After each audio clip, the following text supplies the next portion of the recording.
Pasamos al siguiente tema, que es complementario de este, ya que hemos estado todo el rato hablando de antígeno y anticuerpo. En este tema se explica un poquito mejor qué es un antígeno anticuerpo y cómo reacciona. Lo que hay que tener claro es el concepto de inmunidad, que es un conjunto de mecanismos que posee un individuo para enfrentarse a la invasión de cualquier cuerpo extraño. Estamos rodeados, digamos, de peligros y si no fuésemos capaces de defendernos de esos peligros, aunque no nos demos cuenta, todos los días, a todas horas estamos defendiéndonos, pues moriríamos. Básicamente se basa en la capacidad de distinguir lo que es propio de lo que es ajeno, y esto es la respuesta inmune. Dentro del sistema inmune tenemos dos tipos: la inmunidad innata, digamos que ya nacemos todos con ella y no varía dependiendo del organismo que nos ataque, y la inmunidad adaptativa, que se va adquiriendo y que depende de qué organismo nos ataque. Puede ser artificial, por ejemplo, mediante una vacunación, o natural. Y la natural puede ser pasiva, es decir, los bebés cuando nacen heredan los anticuerpos de sus madres, o activa, es decir, si tenemos una varicela, ya quedamos, digamos, inmunes a esa varicela. Hemos tenido una infección y hemos activado nuestro sistema inmune contra esa infección. La primera forma de defensa que tiene el cuerpo humano son las barreras fisiológicas, es decir, la piel, las mucosas. Si los microorganismos consiguen sobrepasar esas barreras, se encuentran con el sistema inmunitario innato que hemos visto, que es el sistema, digamos, que tenemos todos por nacimiento. Si aún así son capaces de superar estas barreras del sistema inmunitario innato, ya se activaría el sistema inmunitario adaptativo, que a su vez lo que hace es reforzar ese sistema inmunitario innato. Es decir, el sistema inmunitario innato avisaría, por así decirlo, al sistema inmunitario adaptativo, y este a su vez reforzaría el sistema inmunitario innato. Es decir, el sistema inmunitario tiene tres niveles diferentes de defensa. Vamos a empezar por la inmunidad innata. Esta suele desencadenarse cuando los microbios son identificados por receptores, y estos receptores reconocen componentes que están presentes en amplios grupos de microorganismos. Se llaman PAM, es decir, todas las bacterias tienen ciertos azúcares, por ejemplo, en su membrana, y esos ciertos azúcares, que son genéricos, que no dependen de la bacteria que sean, sino que es general para bacterias, activan esta inmunidad innata. Son inmediatas y, como hemos visto, pues de acción amplia, ya que no distinguen entre un microorganismo y otro. Da igual cuántas veces un mismo microorganismo entre en contacto con el cuerpo, no va a mejorar esta defensa, siempre va a ser la misma. Y las células que se encuentran dentro de este sistema de defensa son los macrófagos y los neutrófilos, sobre todo, y también hay algunas proteínas solubles, como la lisocima y el complemento. Por ejemplo, en la saliva hay lisocima, una cosa que siempre se ve, sobre todo en el grupo animales, pues la madre lamiendo al cachorrito cuando se ha hecho daño. Bueno, pues esto tiene sentido porque en la saliva, digamos, tenemos proteínas con propiedades bactericidas. Entonces el microorganismo entraría en contacto con otro organismo, en este caso, por ejemplo, un humano. Primero tendría las barreras epiteliales, es decir, tendría que atravesar la piel, y se encontraría con estas células fagocíticas y también con otras células que se llaman natural killers. Esto ocurre en unas 0 a 12 horas. Si son capaces de sobrepasar todas estas barreras, ya nos encontraríamos dentro de la inmunidad adaptativa. El pico de esta respuesta surgiría de 4 a 5 días después de la innata, después del día de la infección. Están específicamente adaptadas a la naturaleza del agente infeccioso, es decir, ya no diferencian solamente bacterias, sino qué bacteria es y qué puedo hacer para atacar esa bacteria. Y con cada encuentro mejoran, es decir, la primera vez que tenemos la infección reaccionan, pero la siguiente vez ya se produce la memoria inmunitaria y reaccionan de manera más fuerte y más específica contra ese microorganismo. Está mediada sobre todo por linfocitos T y linfocitos B, que reconocen los antígenos que presentan estos microorganismos. que veis aquí. Y dentro de esta inmunidad existen dos tipos, la humoral y la celular. La inmunidad humoral actúa sobre todo contra organismos extracelulares, es decir, organismos que están fuera de las células.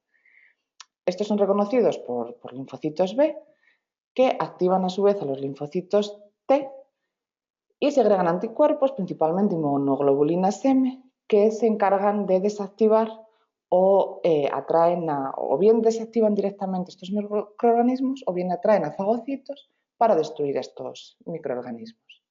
Y como remanente quedan estos linfocitos B de memoria, que hemos dicho esta memoria inmunológica, que otra vez que se produzca el ataque con exactamente el mismo microorganismo, lo que harán es que la respuesta sea mucho más rápida y eficiente.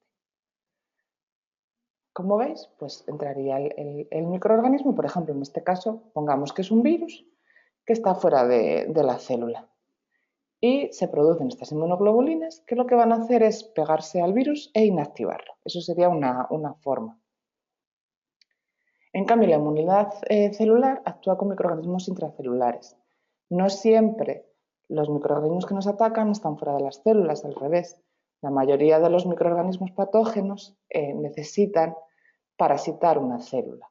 Entonces, por mucho que se segregasen inmunoglobulinas, no podrían atacar estos microorganismos directamente, porque están protegidos, digamos, por la misma célula a la que parasitan. Entonces, ¿qué es lo que pasa? Una vez que entra este microorganismo en una célula, unas células que se llaman presentadoras de antígenos procesan y presentan antígenos, es decir, proteínas o péptidos presentes en estos microorganismos, y las presentan en su propia membrana mediante un complejo que se llama el complejo mayor de histocompatibilidad. Los linfocitos T, que son CD8, es decir, tienen en su membrana esa proteína, reaccionan con el complejo mayor de histocompatibilidad 1 y los linfocitos colaboradores con el complejo de mayor histocompatibilidad 2, que a su vez son reconocidos por el receptor T. Ahora os lo voy a explicar mejor con una foto porque esto puede ser muy lioso. Estos linfocitos T, que han sido activados por estos complejos, activarán toda la cascada de señales y reacciones para hacer frente a la infección, que veremos más adelante cuáles son esas reacciones.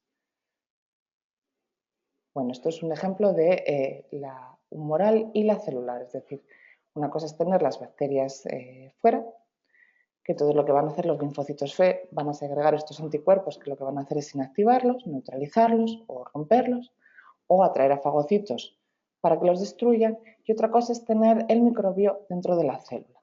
Esa célula va a presentar, digamos, en su membrana una proteína que lo que va a hacer es decir a las células T, mira, que es que tengo esto dentro, y lo que va a hacer es lisar todas las células que estén infectadas. Bueno, esto del complejo mayor de histocompatibilidad creo que es un poco lioso. Y os he puesto este dibujo que me gusta mucho. Imaginaos que estos son las membranas de los linfocitos, o bien de los linfocitos T, que son los que presentan el CD8, o bien de los linfocitos B, colaboradores, perdón, que presentan el CD4. Y estos tienen en su membrana un receptor T, es decir, un receptor que lo que va a reconocer es ese fragmento de proteína que está presentando el complejo mayor de histocompatibilidad.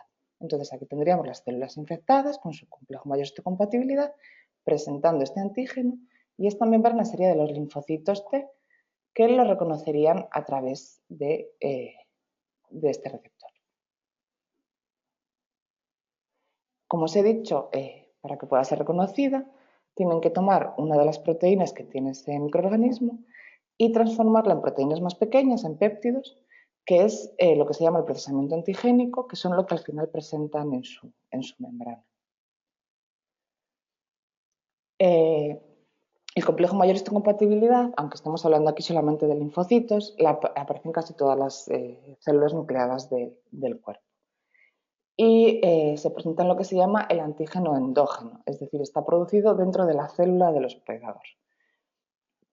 Las células normales están continuamente presentando péptidos propios al complejo mayor histocompatibilidad de sus propias proteínas que han procesado.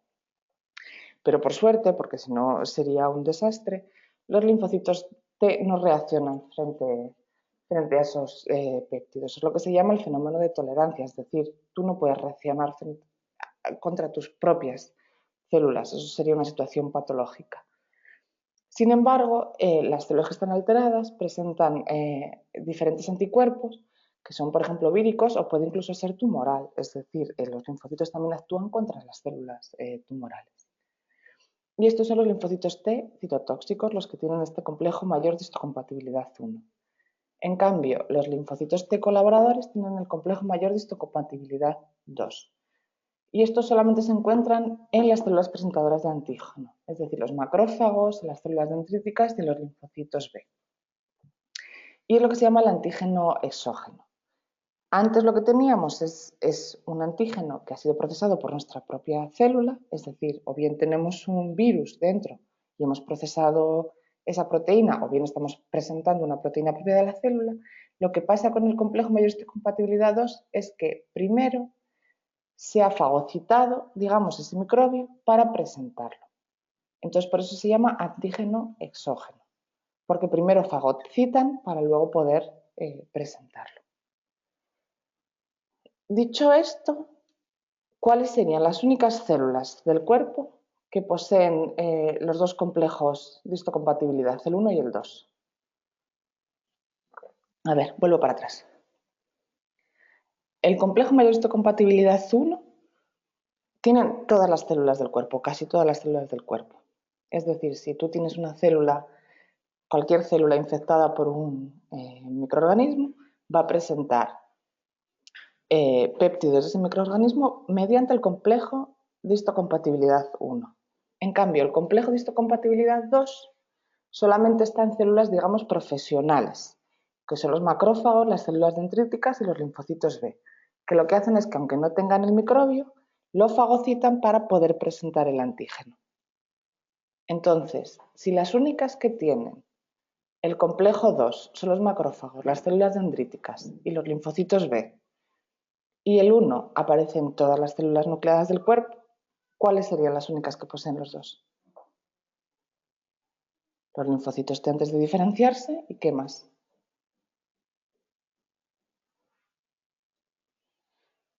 Y las células presentadoras de antígenos, ¿no? Tendrían los dos, los de la clase 1 por ser células nucleadas y los de la clase 2 por ser células presentadoras de antígenos.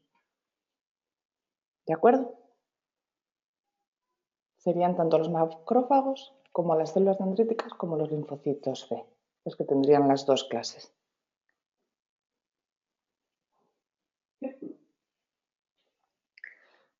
Bueno, como veis es muy importante no presentar los antígenos equivocados porque el cuerpo si no lo va a reconocer como algo extraño y lo va a atacar. Entonces, para hacer las pruebas es importante hacer pruebas de histocompatibilidad y esto se llama tipificación HLA. HLA es simplemente como se llama el complejo mayor histocompatibilidad en humanos. Es decir, complejo mayor histocompatibilidad puede ser en cualquier animal superior y HLA es lo mismo, pero solamente en humanos. Creo que es Human Leukocyte Antigen, o sea, antígeno leucocitario humano. De ahí viene HLA. Pero que sepáis que es exactamente lo mismo que CMH. Entonces, este complejo está en el brazo corto del cromosoma 6 y lo integran varios genes, que son los genes HLA. La mayoría de las células humanas nucleadas tienen en su membrana al menos 12 antígenos y son heredados de padres a hijos. Por eso, siempre cuando se van a hacer trasplantes, se busca primero dentro de los familiares. Para tipificar estos genes, lo que hay que hacer es determinar qué variantes dentro de las variantes conocidas están presentes en un individuo. Y para ello se pueden hacer de dos formas, o bien mediante técnicas serológicas, con sueros específicos, y ver si se detectan los antígenos. Esto ya casi no se hace, lo que se hace ahora En la actualidad, porque es muchísimo más rápido y muchísimo más específico, son técnicas de biología molecular. Y además permite diferenciar alelos que son imposibles de diferenciar mediante técnicas serológicas. Lo que se hace es una PCR o una secuenciación y esta PCR se hace utilizando primers que son específicos para estas regiones de los genes HLA. Este sería la zona donde está y tendríamos los de clase 2 y los de clase 1. Lo que hacemos son simplemente PCRs para estas regiones genómicas. Como sabemos sus secuencias, podemos tener el primer y simplemente luego se ve los tipos de HLA que es cada persona. Bueno, como vimos en el tema anterior, la reacción antígeno-anticuerpo, digamos, es como la llave cerradura, es decir, para este anticuerpo solamente vale este antígeno. Un antígeno es aquel que desencadena la formación de anticuerpos y que puede causar una respuesta inmune. La definición moderna que abarca cualquier sustancia que pueda ser reconocida por el sistema inmunitario, bien sea propia o ajena. Esto pueden ser azúcares, pueden ser proteínas, pueden ser diferentes compuestos. Los anticuerpos, es decir, los que son reconocidos por este sistema, también conocidos como inmunoglobulinas, que se abrevia IG, son proteínas. Estos sí que son todo proteínas. Los antígenos no tienen por qué ser proteínas, los anticuerpos sí. Y son empleados por el sistema inmunitario para identificar y neutralizar elementos extraños. Es decir, con los antígenos, tú lo que le estás diciendo al cuerpo es soy propio o soy ajeno. Y el anticuerpo es el que los reconoce. Los anticuerpos tienen esta forma en Y y son sintetizados por los linfocitos B. Tienen varias regiones importantes, una de ellas es la región Fab, que es esta región de aquí, que es la parte a la que se une el antígeno. Digamos que es como el hueco de la cerradura. ¿Hay casa o no casa? Tenemos la región FC, que es la parte que reacciona con otros elementos del sistema inmunológico. Tenemos una cadena pesada y cadenas ligeras. Y un lugar de unión al antígeno. El lugar de unión al antígeno, que digamos es el hueco este de la cerradura, se llama paratopo. Y la zona a la que se une el anticuerpo se denomina epitopo. Es decir, donde se une el antígeno es el paratopo. Y la zona a la que se une el anticuerpo es el epitopo. En realidad, los anticuerpos no son específicos de una molécula completa de un antígeno. Un antígeno, imaginaos, puede ser igual una cadena de 20 aminoácidos. No son específicos para esos 20 aminoácidos, sino para una parte de esos 20 aminoácidos, que es lo que se denomina el epitopo. Es decir, para un mismo para un mismo antígeno podemos tener diferentes anticuerpos. Y bueno, estos se dividen en diferentes tipos, las inmunoglobulinas M, G, A, D y E. Y aquí tenéis sus formas. ¿Cómo es esta reacción? Bueno, ya lo vimos con los eritrocitos, pero puede ser de diferentes formas. Y todo depende de la forma en la que se encuentre este antígeno. Por ejemplo, si es soluble, si está en una disolución, se puede provocar su precipitación. ¿Qué va a pasar? Que el antígeno está solubilizado, se unen los anticuerpos y al final deja de estar soluble y se precipita. Normalmente ya estaría inactivado. Tenemos la reacción de aglutinación, que sería lo que ocurre con los eritrocitos y los grupos sanguíneos que vimos, se van uniendo y se aglutinan. Otra reacción podría ser la de neutralización, que se hace una interferencia con zonas de actividad vital del patógeno. Por ejemplo, tenemos una bacteria y la bacteria necesita esta parte para unirse a la membrana y poder entrar. Los anticuerpos se pegan a esa parte y la bacteria ya no puede entrar en la célula. O la toxina deja de funcionar al no poder estar en contacto. Puede activar el sistema del complemento que veremos adelante, que lo que conduce es a la lisis de la bacteria o de aquella célula que está unida a los anticuerpos, o puede producir una reacción llamada opsonización, que lo que pasa es que tenemos algo extraño, un cuerpo extraño, ese cuerpo extraño se marca con anticuerpos y lo que hace es atraer a macrófagos que lo fagocitan. El sistema de activación de complemento es uno de los componentes funcionales del sistema inmunitario, es parte del sistema innato y lo que hace es potenciar la respuesta inflamatoria, facilitar la fagocitosis y dirigir la lisis de las células, incluyendo la apoptosis, que es la muerte celular. Empieza por varias vías. Puede ser la vía clásica, su activación es activada por unos inmunocomplejos formados por inmunoglobulinas G e inmunoglobulinas M. Entonces se activaría toda esta cascada. Tenemos, si empezamos en el complejo C1, si empezásemos directamente ya en el complejo C3b, tendríamos la vía alternativa. Y existe una tercera vía, que es la vía de las lectinas, que se activa porque, como ya os he dicho, todas las bacterias tienen en la superficie unos azúcares comunes. Como ya sabéis, la vía innata, la respuesta innata, se activa por cosas generales. Por ejemplo, por estos azúcares de las bacterias. Y se forma un complejo que es muy similar al complejo C1 que hemos visto en la vía clásica y se activaría toda la reacción, que es lo que pasa. Primero se produce una inflamación, después se produce esta opsonización, es decir, la atracción de los macrófagos hacia la zona donde están los microorganismos y al final lo que se produce son unas proteínas en las membranas de los microorganismos que hace que se lisen. Y dentro de la respuesta inmune tenemos dos tipos también. La primaria, es decir, cuando se produce la primera exposición al agente extraño, que también se llama sensibilización, es una respuesta débil, declina con rapidez, no es inmediata, suele tardar, y dar origen a dos tipos de células. Unas células que son las efectoras y otras células que son las de memoria.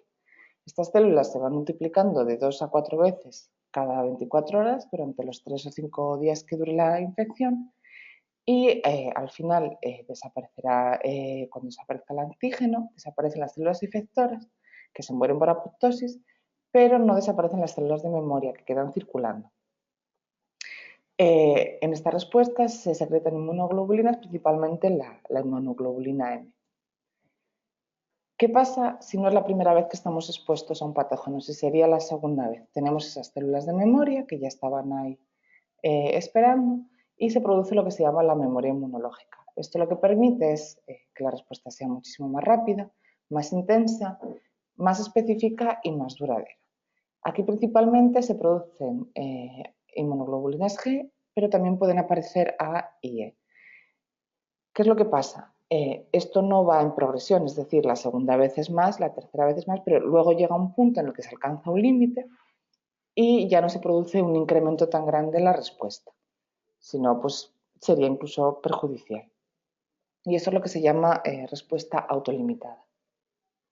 Os he puesto aquí una tabla con las diferencias entre la respuesta primaria y la secundaria, tanto de la duración, de la capacidad de respuesta, las inmunoglobulinas.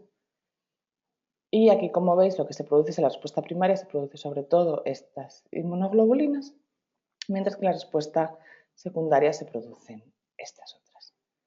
Y esto es, por ejemplo, el saber esto es entender cómo funcionan las vacunas. Cuando nos vacunamos se produce esta respuesta primaria, de hecho muchas veces cuando uno se vacuna de la gripe llega incluso a tener la sensación de tener la gripe. ¿Qué pasa? Al estar inoculándonos con patógenos que no son peligrosos, se produce la respuesta inmune, pero no se produce la enfermedad. La siguiente vez, si realmente les ponemos al patógeno real, la respuesta inmunitaria va a ser muchísimo más fuerte, muchísimo más rápida y puede que no lleguemos a adquirir la enfermedad. ¿Qué pasa si algo se desestabiliza y el cuerpo humano deja de discernir entre lo propio y lo ajeno? Pues pasarían reacciones de hipersensibilidad, es decir, una respuesta inusual y desproporcionada frente a sustancias que o bien no son patógenas o que son completamente inocuas para la mayoría de las personas o incluso son propias. Y aquí tendríamos diferentes tipos. La tipo 1 y la inmediata, que es, por ejemplo, la alergia a los medicamentos, se combinan los anticuerpos con inmunoglobulinas específicas y se produce una respuesta exagerada, digamos, a algo que debería ser inocuo. Esta es una gráfica sobre la hipersensibilidad del tipo 1. Tendríamos la tipo 2 o citotóxica, que la interacción del anticuerpo es con inmunoglobulinas G o inmunoglobulinas M, y esta es, por ejemplo, un ejemplo sería la anemia hemolítica autoinmune. Tenemos la 3, sería, por ejemplo, algunas enfermedades de las llamadas autoinmunes, como puede ser el lupus. Son reacciones producidas por inmunocomplejos circulantes que se depositan en los tejidos y provocan la activación de los fagocitos y el daño tisular, aunque son tejidos propios del cuerpo humano. Y la tipo 4 o retardada, como puede ser la enfermedad de Crohn, la diabetes tipo 1, la esclerosis múltiple, es una hipersensibilidad celular mediada por células causada por linfocitos 3 que al entrar en contacto con el antígeno específico pueden producir una lesión inmunológica por un efecto tóxico, es decir, por unas proteínas que se llaman linfocinas, que son unas proteínas que pueden hacer daño tisular.